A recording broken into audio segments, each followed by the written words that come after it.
Text in a question at 508-799-PIKE. 508-799-7453. All right, thanks for coming in, Mr. City Manager. Eric Batista is here, City Manager of Worcester, and we do this at least once a month where you get to ask the City Manager some questions about what's going on in the city. Good morning, sir. Good morning, Mike. How you doing? I'm doing great. Thanks for coming in. I appreciate it. I'm glad we were able to fix the AC for your visit this time. Last time you were in here was about 90 degrees, and you and the gentleman from Bay State Bank were all dressed up in your suits and stuff. I felt really bad. No, that's okay. That's okay. We've got a bunch of varying questions once again today. Thanks to everybody for submitting a question. And my first one is, and this is in the news today because there's a city councilor in Boston that wants to make this happen. So they had extended the closing time of bars and restaurants in the city to 3 a.m. because of the World Cup. And some people are asking, is there any chance that could be permanent? Yeah, and that's also something that I think has come up in conversation as well, even prior to the governor extending the hour to 3 a.m. I think all of this stuff needs to be taken into consideration and discussion as part of the impact to businesses, the impact to the residents, the neighborhoods, public safety, etc. But again, any changes to this regulation require state legislation to be changed. That's why communities were able to opt into selecting to want to extend the hours to 3 a.m. because the governor had issued an executive order for that. And that allowed us to be able to vote, the License Commission to vote to extend.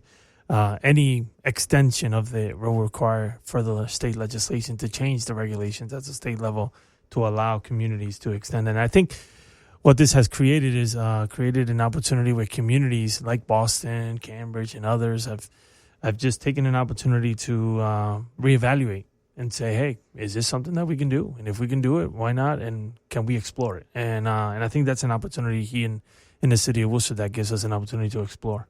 I think having some of the Tartan Army in town definitely helped out. I mean, those people are machines. I mean, they gave us a clinic on how to drink professionally. Yes, seriously. I mean, drinking those bars out of beer in Boston, but here just drinking tons and tons, and then like being cool about it, like cleaning up after themselves. I mean, they gave a clinic. Did you experience any of the Scots while they were in town? Did you get to meet up with any of them? I didn't get to meet any of them, but driving and going around the city, I got to see some of the areas where they were, especially some of the bars, especially in the Canal District where they were. They brought their bagpipes. They were there, ready to go. And like you said, they were friendly. They were very, looked after each other, just looked after even the business itself and respecting the business. And I think that just shows a lot about who they are. And I think it was great for this community, for the state in general, to receive that kind of tourism and be able to have that impact in our community. So we were very excited to see them. We're unfortunate to see them go. Yeah. Well, there's a chance. Maybe we can bring them back. There's a chance that they can come back. I don't know if you know anything about the World Cup, but so they lost to Brazil. They did. And so that means they have a 20% chance of coming back if so-and-so loses to someone and someone else ties. It's like a Rubik's Cube of things that have to happen to have them come back to the area. So I'm hoping all that happens. It's hard for me. It just makes me appreciate the simplicity of the rules of the rules of football. Yes. Of American football. Yes. Anyway. There's also, in the World Cup, it's also about points, right? Yeah. How many points you get, right. how many goals you get, whether you're a tie, whether it's all takes into consideration. Right. Yeah. It's very confusing. And then just to close out on that, your stance on the traffic cone things they were doing to the statues around the city. Now, in Boston, they were pretty welcoming. Here, I didn't see them getting in any trouble. In Miami, they're getting into trouble for that. The police in Miami are not putting up with that. And I just got to say to Miami, be nice to our friends or we'll come down there. What's your stance on that? I may or may not have had something to do with putting a cone on Turtle Boy, maybe. But, Turtle Boy have seen all types of things, whether it's scarves, hats, cones. Right. You name it. Turtle Boy has experienced a lot. And again, it's just oftentimes these things happen with people out and about enjoying, trying to take pictures. It becomes a trend. And for me, as long as it's not harming property, it's not creating a public safety issue. I mean, all said and fun, I think it's pretty a good opportunity to, because again, sometimes these things people post them on TikTok and become trends, and in that way it becomes a trend in Worcester as well. So we join the trends that are happening across the nation, which is pretty cool. Nice. Now, I got a call earlier from a gentleman, and if you could, sir, put the headphones on, yes, right there, so you can hear him. It'll be on your left side, and he had a concern here. I never seen so much litter in the city of Worcester in my life in the last 10 years. I taught at the Vogue School for 30 years. Now I do part-time fences. Okay, so here's a guy who's lived in Worcester most of his life, taught at the Vogue School for 30 years. He says he's never seen so much litter in the city in his life. Yeah. Well, how would you address that?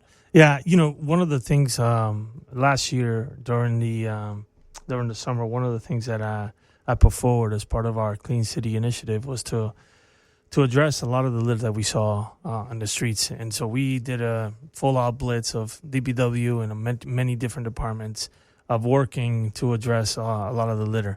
The litter happens in many different ways, right? Storms impact litter.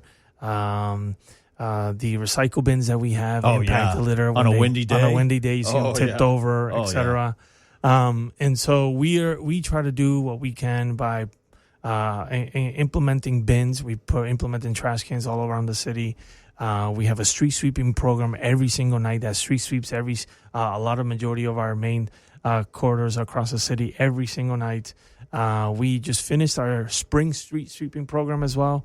And then we have now our summer program where we have young people in our Department of Public Works be out there not only picking up litter and street sweeping as well, but also trimming any overgrowth in the tree pits, etc. So there's a lot of work that happens. It's ongoing work.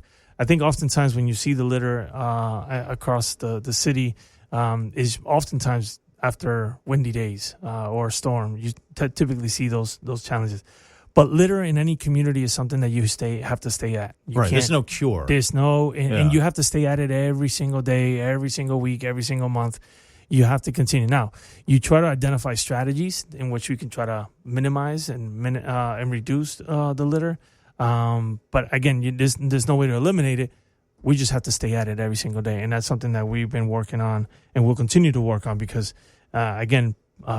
cleanliness of our community also helps the overall vitality and quality of life for our residents. Are you working with any other like non-city organizations? Like I have a friend who runs the Instagram I Pick Up Worcester Litter very well, and he's working with Councilor Bellotta now to help clean up areas around his district and stuff like that. Is that something the city is pursuing? Maybe working with organizations outside the city? Yeah, so we have a lot of different people, whether it's residents, organizations, whether it's businesses. A lot of people are helping out in this area. From the Chamber of Commerce, where they have the Green Corps program that they help support a lot of the litter pickup in the city, to, like you mentioned, residents who are working with district councilors in particular areas of the districts, to even a quality of life team that they created. What is called it's a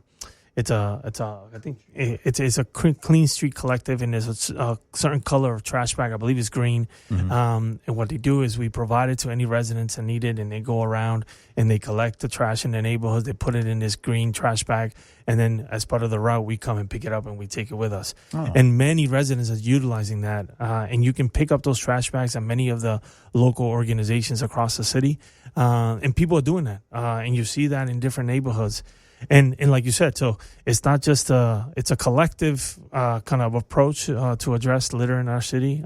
People taking pride of their neighborhoods, and we appreciate all the residents who do so.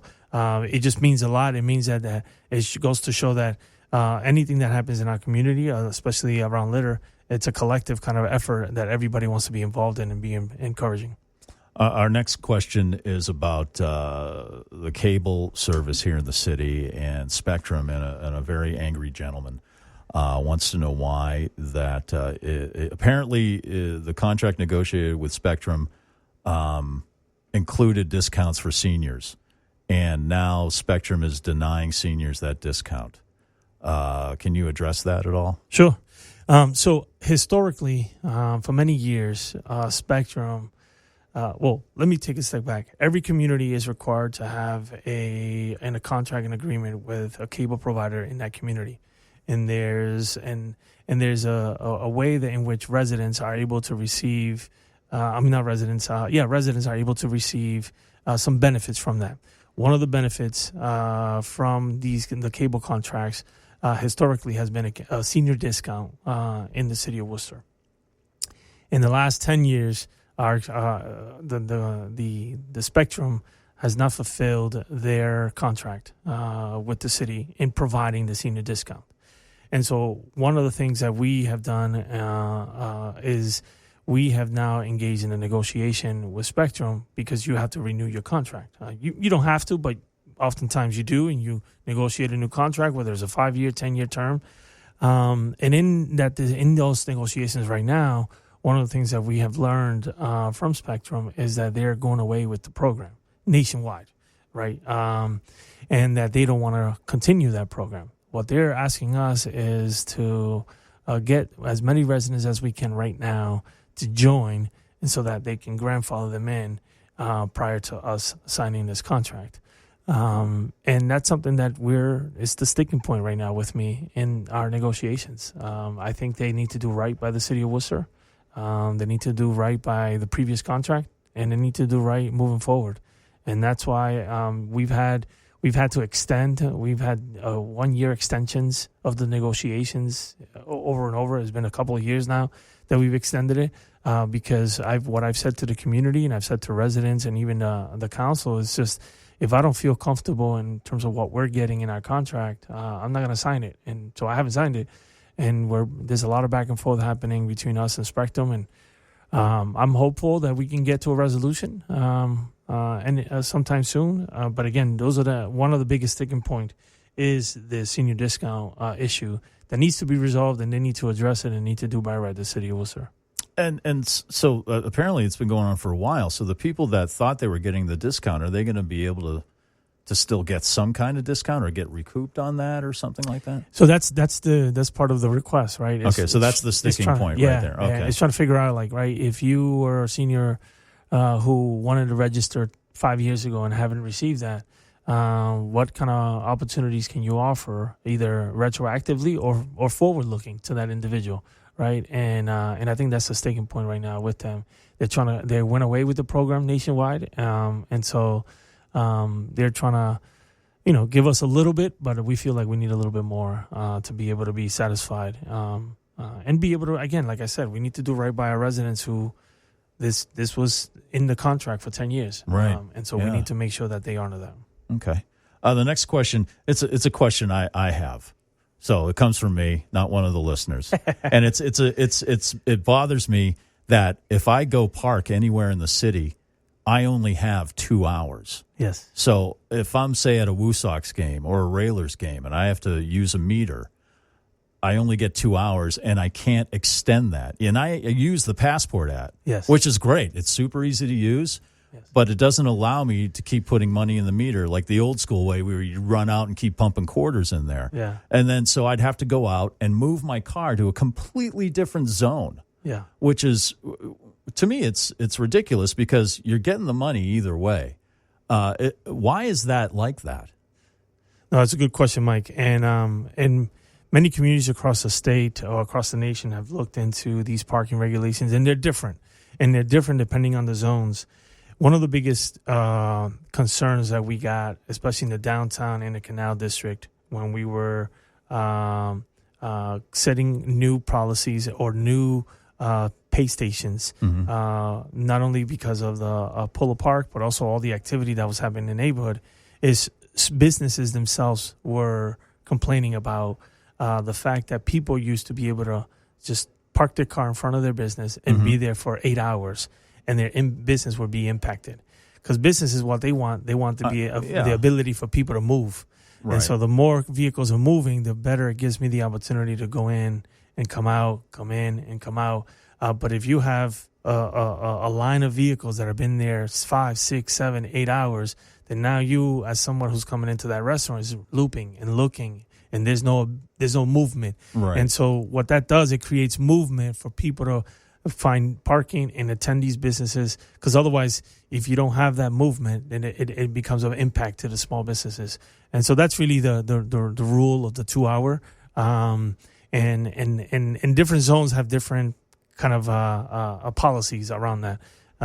Some areas have, resident parking only a certain hours. Right. Yeah, of course. Because residents need to come home and they need to be able to do that. Yeah. And so we try to do that to be amenable to everyone. Not only in some of these areas where it's downtown or Canal District, now we have residents who are living in these spaces. We want to be amenable to the residents. We want to be amenable to the business owners, but also to the visitor.